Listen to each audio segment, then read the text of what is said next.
When I was young, single, and a somewhat feckless chap, I could never seem to make ends meet. My job didn't pay well, and I was simply hopeless at managing my finances. Overdrawn at the bank, rent in arrears, unreliable car, you know the score. By the third week of the month, I'd be walking everywhere just to save money on petrol. I was doing what so many people like me did then, and probably still do for that matter. I was living on tick.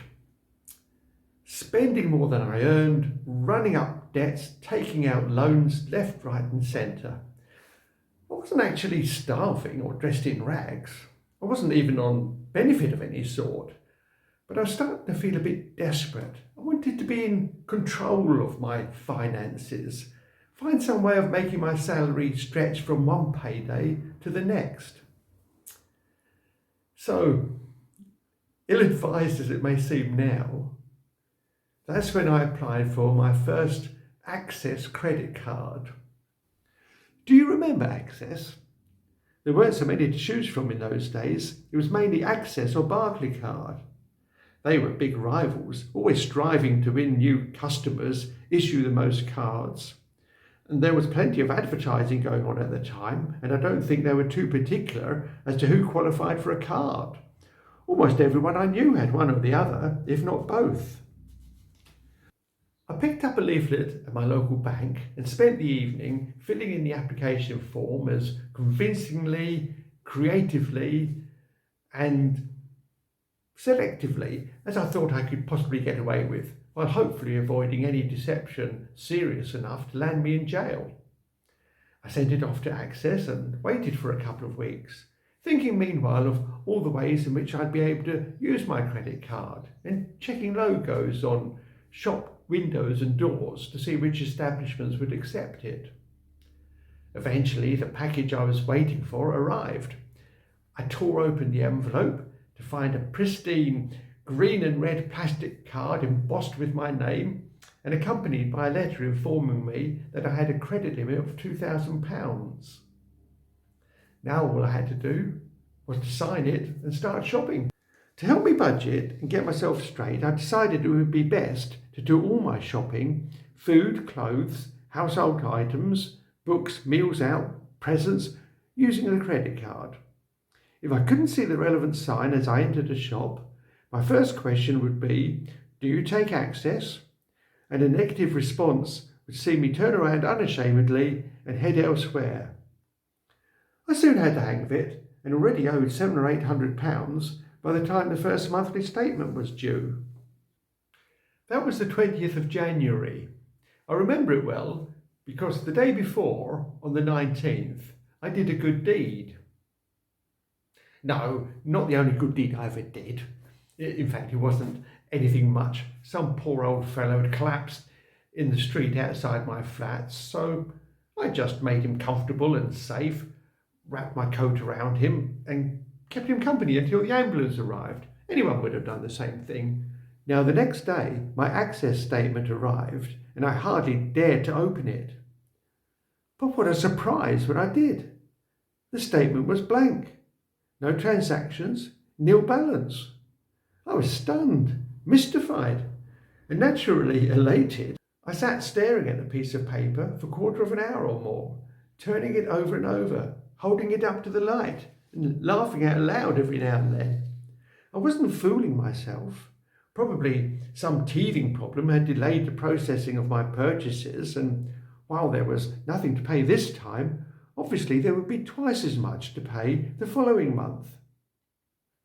As the weeks rolled by and my card was kept busy, I thought a lot about the blank statement and once or twice chuckled to myself that it must have been the good deed that brought me this bit of luck. So 1 month later, again on the 19th, not the 20th, I felt inclined to do another good deed. Now, I'm not superstitious or anything, but, well, you just never know, do you? I worked a couple of hours at the local old folks' home where my granny had spent her last few years.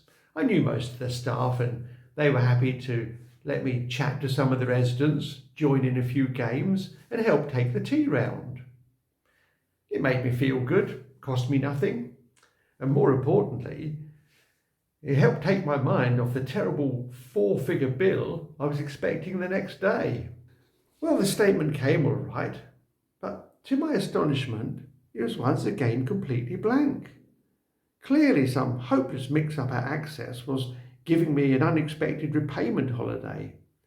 It obviously had nothing to do with my so-called good deeds, but the whole thing did remind me of a funny little story I'd seen on TV once, many years before. It was about a poor, hard-working Irishman who's very kind to everybody he meets, always a friendly word here or a helping hand there. Lovely fellow. Then one day he gets a strange reward for his charitable behaviour. From heaven, I think, or it might have been the leprechauns. He puts his hand into his trouser pocket and is surprised to pull out a £1 note. Yes, I said it was a long time ago. He does the same again, and there is another, and another, and another. Every time he dips his hand into his trouser pocket, there's another £1 note there. Well, it soon solves his money problems, but unfortunately gets him into all sorts of scrapes with his wife, his neighbours, the press, and eventually the police. The blessing rapidly turns into a curse until one day he cheerfully agrees to burn the troublesome trousers. Now, wouldn't we all love to have a problem like that? So on the 19th day of every month, I always made a point of doing something kind and selfless. A little voluntary work, perhaps. Help out a neighbour. Or sometimes just make a donation to charity. Not too difficult, that one. Using my credit card, of course. And I'm sure there was no connection, but those blank statements kept coming month after month on the 20th, or a day later if the 20th fell on a Sunday. Within a year, I cleared all my debts, my loans and my bills, and I was feeding and clothing myself completely free of charge. But was I putting the money by? Facing up to reality? Expecting the inevitable? Not a bit of it. If anything, my money management skills had got worse since that card arrived on the scene. And then I got greedy. Wouldn't it be great, I thought, to really break free, get some serious money behind me, buy my own home, turn my back on the days of overdrafts, money worries, red reminders. What I needed to do now was win a few quid on the horses. It was a very bad idea. I drew out £300 on my card, spent a whole day in the betting shop and didn't back a single winner. It was the 19th of December, and gambling was never a good deed. The next day, there on the doormat, among the Christmas cards in the junk mail, lay another envelope that needed opening. No, not a statement this time, but a letter from Access. It began, "Dear Sir, due to an unfortunate oversight on our part," and ended, "Your early remittance of £12,310 will be greatly appreciated." I don't remember if I cooked a turkey that Christmas, but I'm pretty sure I killed the goose that laid a golden egg.